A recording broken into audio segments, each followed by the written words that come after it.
Hello and welcome. I'm joined today by my colleague Ben Fazulin, who has spent the last few weeks reporting from Israel. Ben, welcome. Let's jump right into it. You're reporting from the country about a month after the October 7th attacks. I would imagine this is a time in which some of the sheer shock of those attacks has perhaps dissipated a little bit, but obviously the disruption to lives and livelihoods, a lot remains unclear. How would you describe your perception of that time? I would actually say it's a nation still in shock, even a month on. That's all people were talking about. A lot of grave faces, not the generous, welcoming Israelis that you're used to, but rather an economy, a people under attack, really. The economy is going to take a huge hit, especially the tech sector. The tech sector makes up a fifth of the economy, a half of the country's exports, and a third of tax revenues. You've got a heap of people working for the sector, and that alone has got to get the diversification alarm bells ringing. But sentiment had already been dropping before the war. There'd been a sharp drop in investment because of the government's divisive judicial reforms. That's right. And also a global slowdown. A survey of 500 startups, though, highlighted two big points just 2 weeks into the war. A lack of manpower, a whole lot of reservists, 360,000 of them being called up, and a drop in investment for many startups in their initial phases. So it's not boding well for the sector.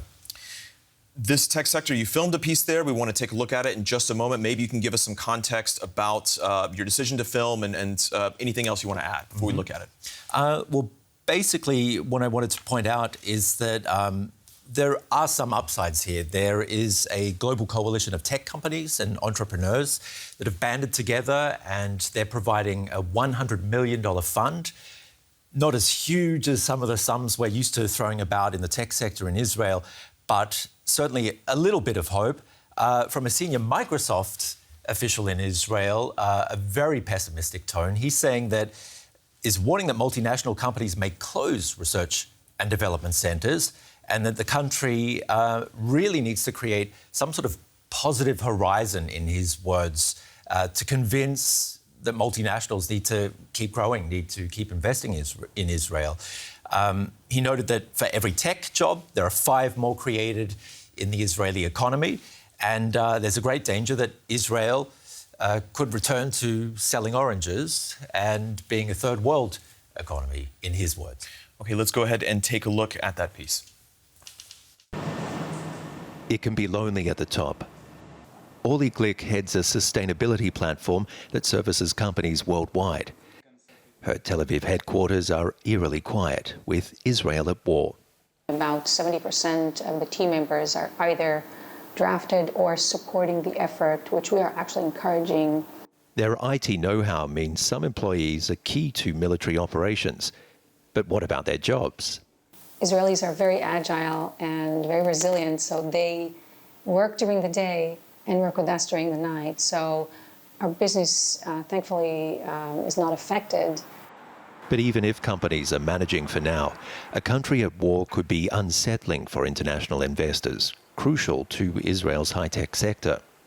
Around 400 multinationals are set up in Israel, all the big names. The largest foreign employer of local engineers is Intel. The company is planning a $25 billion chip manufacturing plant. Will it still happen?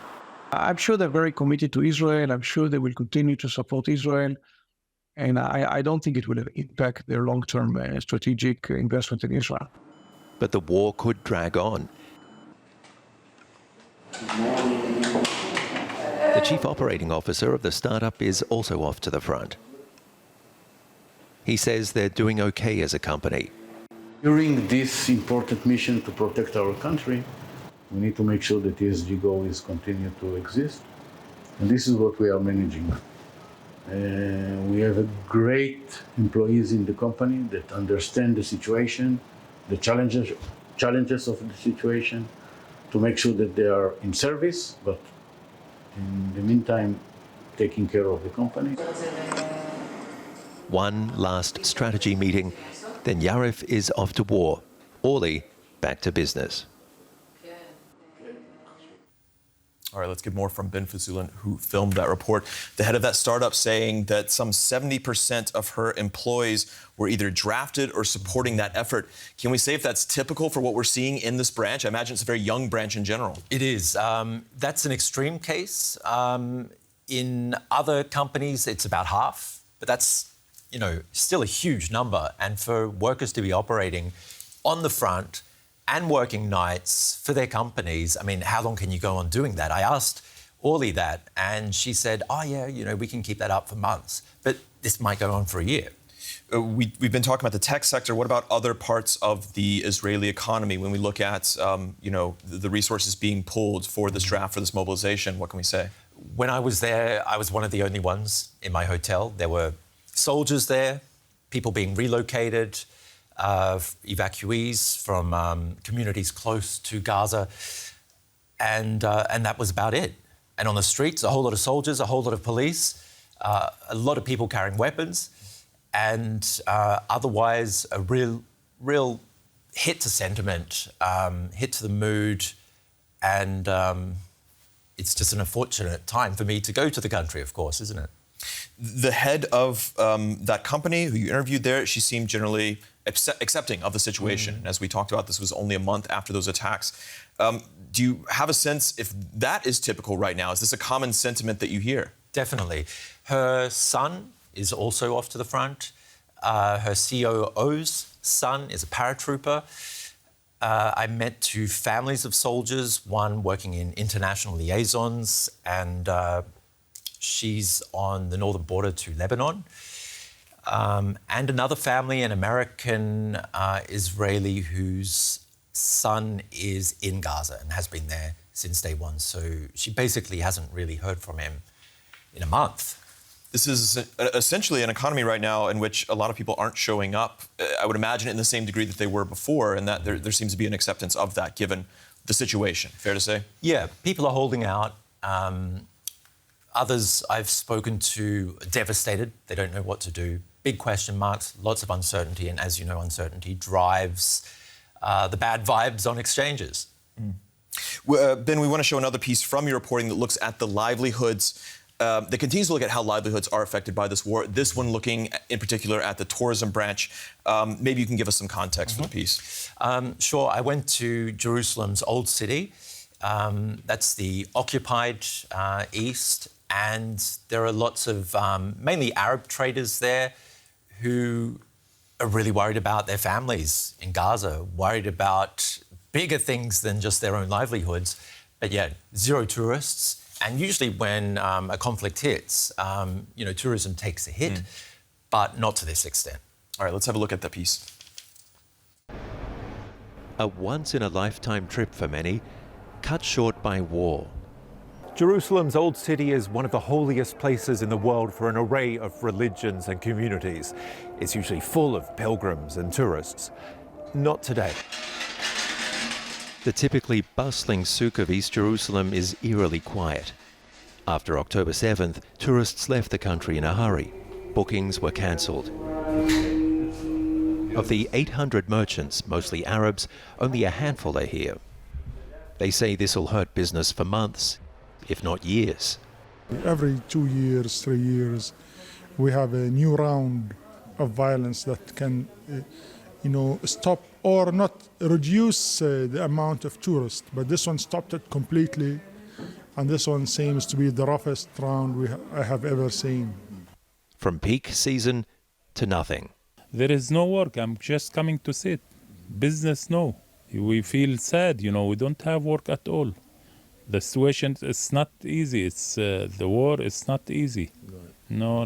We feel very upset and sad, and nobody feel good, Not from no Arabs, no Jew. Nobody feel good. We feel all sad. The stairs to the Church of the Holy Sepulchre. This has been the pilgrimage site for Christians since the 4th century. Today, it's devoid of the usual tour groups.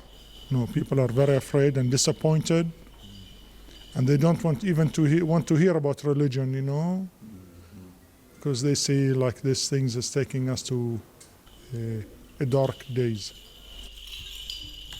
With no end to the conflict in sight, there is a lot to pray for right now. Well, Ben Fazulin filmed that piece, and he's here with me now. Ben, we know that there's a lot more going on than just the economy, obviously, in this conflict. Lives lost through the attack, lives being lost right now through these operations.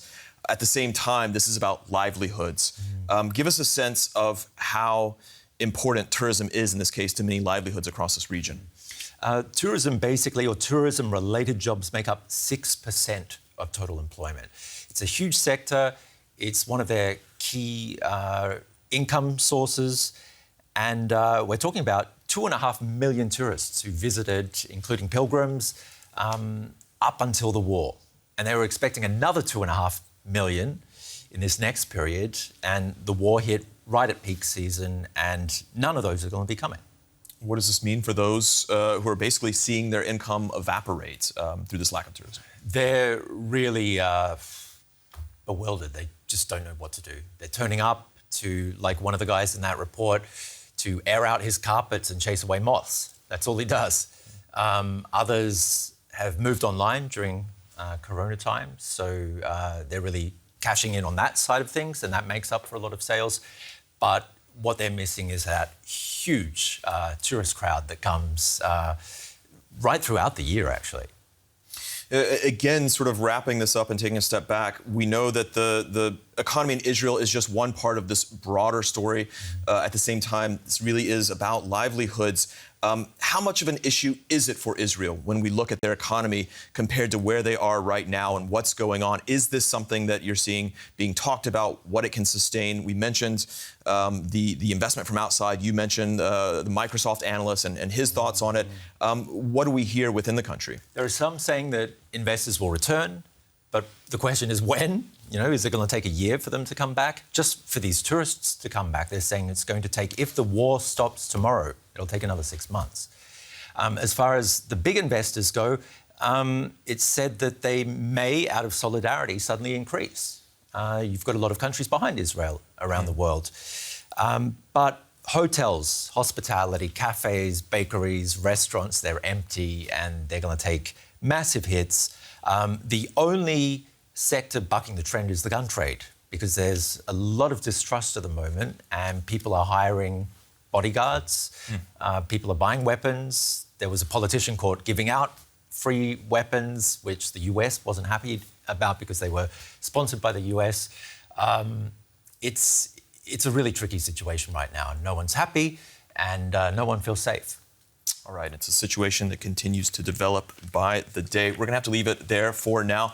Ben Fazulin, thank you so much. Thanks, DW reporter, anchor, joining us here to talk about his trip to Israel and some of his reporting in the aftermath of that attack. And we want to thank you for watching. If you've enjoyed this, there's plenty more from us here on the DW News YouTube channel. Until then, thanks.